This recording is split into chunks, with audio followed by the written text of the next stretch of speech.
श्रीमान जी किशन रेड्डी जी, मेरी कैबिनेट में मेरे साथी जनजातीय मंत्री श्री बाबूलाल जी खराड़ी साहब, सीईओ हिंदुस्तान जिंक अरुण मिश्रा जी, इस डिपार्टमेंट के सचिव श्री टी रविकांत जी, इस कार्यक्रम में आए सभी प्रतिष्ठित उद्यमीगण, खनन क्षेत्र से जुड़े सभी व्यवसायी भाई, सबसे पहले तो मैं इस समिट में आने पर आप सभी का स्वागत करता हूं। Rising Rajasthan global investment summit में खनन क्षेत्र से संबंधित जो ये सत्र रखा गया है, निश्चित रूप से आपके सुझाव आए होंगे, सुझाव भी आपने अच्छे दिए होंगे, कुछ राज्य हित में दिए होंगे, कुछ स्वयं के हित के भी होंगे। ये मैं इसलिए कह रहा हूं कि हमें दोनों का हित रखना है, दोनों का हित रखते हुए हमें काम करना है। लेकिन मैं आपसे इतना कहना चाहता हूं कि राजस्थान के अंदर खनन के क्षेत्र में अपार संभावना है, और अपार संभावना इसलिए है कि राजस्थान खनन के क्षेत्र में भी कई प्रदेशों से आगे है। हमने राजस्थान में खनन क्षेत्र के विकास के लिए नए लक्ष्य भी लिए हैं। प्रदेश में खनन एवं पेट्रोलियम सेक्टर में विभिन्न निवेशकों द्वारा 1,72,000 करोड़ रुपए के MOU किए हैं। ये हमारे खनन क्षेत्र में एक विशाल संभावनाओं का संकेत है। क्षेत्रफल के मामले में देश का सबसे बड़ा राज्य राजस्थान, खनिज उत्पादन में भी अग्रणी है। और आपने देखा होगा यहां 82 यानी कि 82 तरह के खनिजों का भंडार है, जिनमें 58 खनिजों का व्यवसायी स्तर पर खनन किया जा रहा है। यहाँ की मिट्टी में सोना भी है तो लोहा भी है, अयस्क, कच्चा तेल, प्राकृतिक स्टोन जैसे अनमोल खनिज भी है। आपने देखा होगा राजस्थान के स्टोन का, अगर हमारा राष्ट्रपति भवन बना है, लाल किला बना है, पुरानी संसद बनी है, तो नई संसद भी बनी है। राम मंदिर का निर्माण भी हुआ है, तो आबू धाबी में भी निर्माण राजस्थान के स्टोन से हुआ है। लंदन जाने का मौका मिला तो इंडिया हाउस भी राजस्थान के स्टोन से बना हुआ है।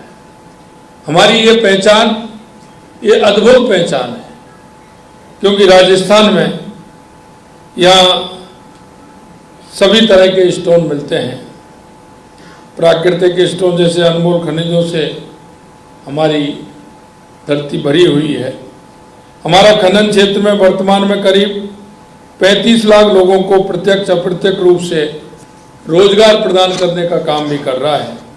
हमारा लक्ष्य है कि हम 2047 तक क्षेत्र में 1 करोड़ लोगों को रोजगार के अवसर उपलब्ध हों।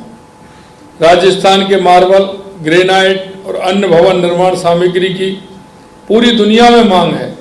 नए, जैसा मैंने बताया, नए संसद भवन, राम मंदिर जैसी ऐतिहासिक इमारतें, हमारे यहाँ के पत्थरों का उपयोग होना हमारे लिए गौरव की बात भी है। राजस्थान पेट्रोलियम उद्योग में भी देश का एक प्रमुख केंद्र बनकर उभरा है। यह भारत के सबसे बड़े ऑनशोर कच्चे तेल और प्राकृतिक गैस के भंडार भी हैं। राज्य में देश के कुल उत्पादन का 15% क्रूड ऑयल और प्रतिदिन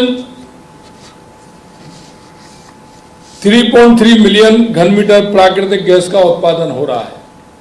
हमारे खनन क्षेत्र में पारदर्शिता, नीतिगत सुधार और बुनियादी ढांचों में विकास के लिए कई कदम उठाए गए हैं। हमने राजस्थान खनिज नीति 2024 जारी की है, जो खनन क्षेत्र के तेजी से विकास के लिए समर्पित है। इस नीति के माध्यम से हम जीडीपी में खनन क्षेत्र की हिस्सेदारी को 3.4% से बढ़ाकर 2029-30 तक 5% तक ले जाने का काम करना चाहते हैं। हम नई एमसेंट पॉलिसी जारी की है, जो न केवल पर्यावरण के अनुकूल है बल्कि गुणवत्तापूर्ण भवन निर्माण सामग्री का एक विकल्प भी प्रदान करती है। इस नीति में एमसेंट इकाई की स्थापना की पात्रता में रियायत देते हुए 3 साल के अनुभव और 3 करोड़ रुपए की नेट वर्थ व 3 करोड़ रुपए के टर्नओवर की बाध्यता को भी हमने समाप्त कर दिया है। एमसेंट को बढ़ावा देने के लिए इन इकाइयों को राजस्थान निवेश प्रोत्साहन योजना 2024 के परिलाभ भी देने का प्रावधान किया गया है। हमारी सरकार ने खनन क्षेत्र में 11 महीनों में 48 मेजर मिनरल्स माइनिंग ब्लॉक्स का सफल ऑक्शन किया है।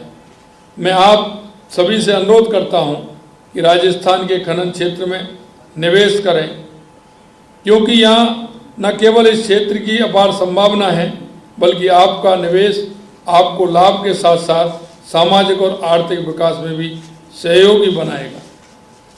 वो सहयोगी इसलिए बनाएगा क्योंकि आप इस क्षेत्र में काम करते हैं, आपकी इससे पहचान भी बनती है, राज्य का भी इससे विकास होता है। लेकिन मैं कहना चाहता हूँ, मैं पिछले दिनों जापान गया, वहाँ निमराना डे उन्होंने मनाया। निमराना डे मनाने के साथ साथ उन्होंने स्पष्ट रूप से उन्होंने कहा कि हम राजस्थान में हमारी जितनी भी इकाई लगी है, हमें उनमें सब में साल में 3 गुना से 4 गुना लाभ हमारी कंपनी को होता है। लेकिन मुझे इस बात का कहना है कि हमारे जो क्षेत्र के लोग हैं, जो इस क्षेत्र में काम कर रहे हैं, आप किसी से भी पूछ लीजिए कितना लाभ हुआ है, उसकी बात करते ही नहीं है। किसी से पूछिए कि आपकी इंडस्ट्री कैसी चल रही है, काम चल रहा है साहब, ठीक चल रही है साहब। मैं आपको कहना चाहता हूं मेरे भाई और बहनों, हमें इस बात से निकलना होगा। हमें हमारा रोज, महीने का, साल का हमें बताना होगा कि हमारी इंडस्ट्रीज है, इसमें हमें इतना लाभ हुआ है। क्योंकि लोगों को आकर्षण बनाने के लिए, उनको बताने के लिए हम क्या करते हैं कि हमारे यहाँ खूब लाभ हो रहा है, लगातार लाभ हो रहा है, लेकिन उसका जिक्र नहीं है। मैं आपसे इतना ही कहना चाहता हूँ, ये खनन का ही नहीं है, हर क्षेत्र में हमारे लोग, उनको लाभ अर्जित होता है। निश्चित रूप से उसके बारे में जानकारी देनी चाहिए, जिससे कि आने वाले हमारे जो युवा हैं, जिस काम को करना चाहते हैं, उनको भी मौका मिले।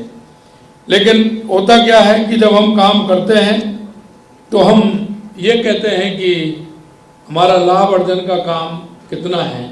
सिर्फ मैं देखता हूँ, मेरे पास आते हैं, मैं उनसे कहता हूँ कि आपने इतना काम किया है, लॉस जा रहा है, तो फिर इसको क्यों कर रहे हैं आप, बताइए। मेरे करना भी चाहते हैं, सरकार से यह अपेक्षा रहती है हर काम के लिए कि सरकार उस काम को पूरा करे, हमको सिर्फ लाभ चाहिए, आने के लिए सरकार जिम्मेदार है। मैं आपसे एक बात कहना चाहता हूँ, आपके सुझाव आए हैं, आपके सुझावों के माध्यम से हमने खनिज नीति बनाई है, और मैं इसलिए कहना चाहता हूँ हर सुझाव को हमने शामिल किया है, और हमने कहा है कि हमारे किसी भी उद्यमी को, किसी खनन जो हमारा भाई करता है, उद्योग लगाता है, उसी किसी भी प्रकार का उसको लॉस नहीं जाना चाहिए। ये हमारे राज्य की नीति है, और मैं इसीलिए हमने जो नीति बनाई है उसमें एक एक शब्द आप देखेंगे उसको भी किया है।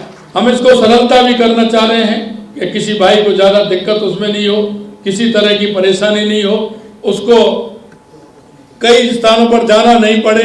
हमने वो भी हम आपके सामने जो हमारी माइनिंग की और पर्यावरण की जो हमारी आपस की जो रहती है खींचतान, उसमें दिक्कत आती है, उसको भी हम सुलझाने का काम करेंगे। मैं आपको इतना ही भरोसा दिलाता हूं कि आप आइए, जहां आप जाते हैं मैं आपको खनिज करने के लिए आपको लीज भी दी जाएंगी। इस राजस्थान को आगे बढ़ाने में अपनी भूमिका निभाइए, क्योंकि हम खनिज के क्षेत्र में बहुत बड़ा काम कर सकते हैं। लेकिन आज भी हम कह सकते हैं खनिज, अगर हम बात करें तो खनिज से कई डिपार्टमेंट आ गए हैं जो राजस्थान के राइजिंग राजस्थान होने में अपनी भूमिका निभा रहे हैं। खनिज हमारा इतना बड़ा क्षेत्र है, इसकी भूमिका अच्छी हो, आप सब लोग मिलकर के उस काम को करें। इतना ही मैं आप सभी से कहना चाहता हूं। आइए हम सब मिलकर कर खनन के क्षेत्र में विश्व का एक प्रमुख केंद्र राजस्थान को बनाएं। इस आशा और विश्वास के साथ आप सभी आए, आप सभी के बहुत बहुत धन्यवाद। मैं इतना ही कहना चाहता हूं कि हमारी भूमिका एक सकारात्मक रूप से राजस्थान को बढ़ाने की हो, युवाओं के रोजगार देने की हो। बहुत बहुत धन्यवाद। जय हिंद, जय भारत, जय राजस्थान।